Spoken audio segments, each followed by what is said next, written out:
and welcome back to another episode of Federico Talks Watches. Today, I wanted to talk about something that's been all over kind of the internet. Hodinkee reported on it, and it's also been kind of trending in the Urban Gentry Facebook group. And that is, what is Swiss made? What qualifies as Swiss made?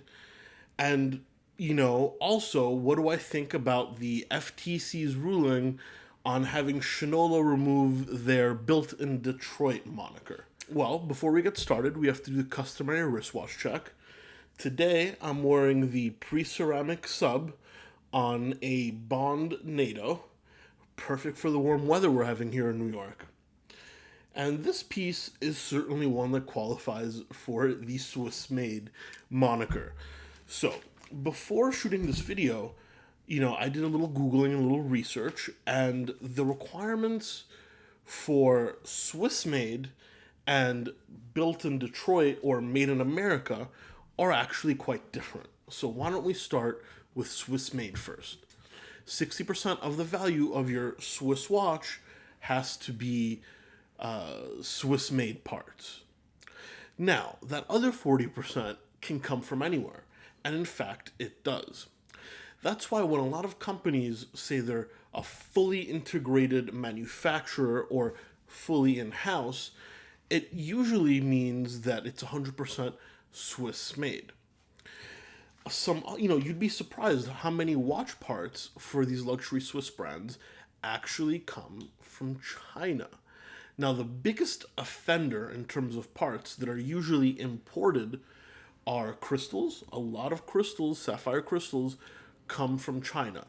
In fact, there's very few sapphire crystal manufacturers out there. Another part which is usually imported are the cases. Not a ton of companies make their own cases. I mean, sure, the higher end ones do, but most of them are manufactured in Hong Kong. And the third piece, which is usually imported, are the alligator straps.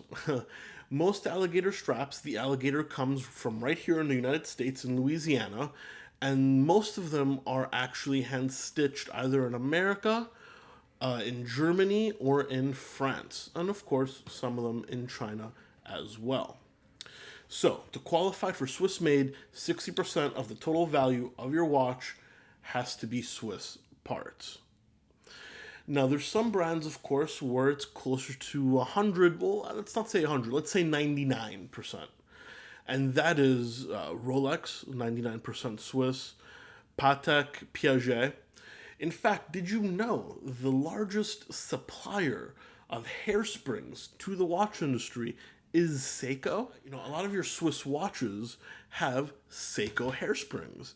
But of course, it still qualifies for the Swiss-made moniker because 60% of the value is Swiss. Now, made in America, what does the FTC, or the American Federal Trade Commission, deem as something that is quote-unquote made in America? Well, for something to be made in America, it has to be fully manufactured in America. Not assembled, but manufactured. And I couldn't find an exact percentage. So, a watch brand like Shinola had two slogans, which the FTC ruled against the rules. And those were built in Detroit and where American is made. Now, these are very misleading. And I'm not saying that Shinola did it on purpose. I'll let you guys argue about that all you want. However, their parts came from China and Switzerland, and they were assembled in Detroit. That does not qualify as manufactured in America, so it's not allowed to be printed on the watches.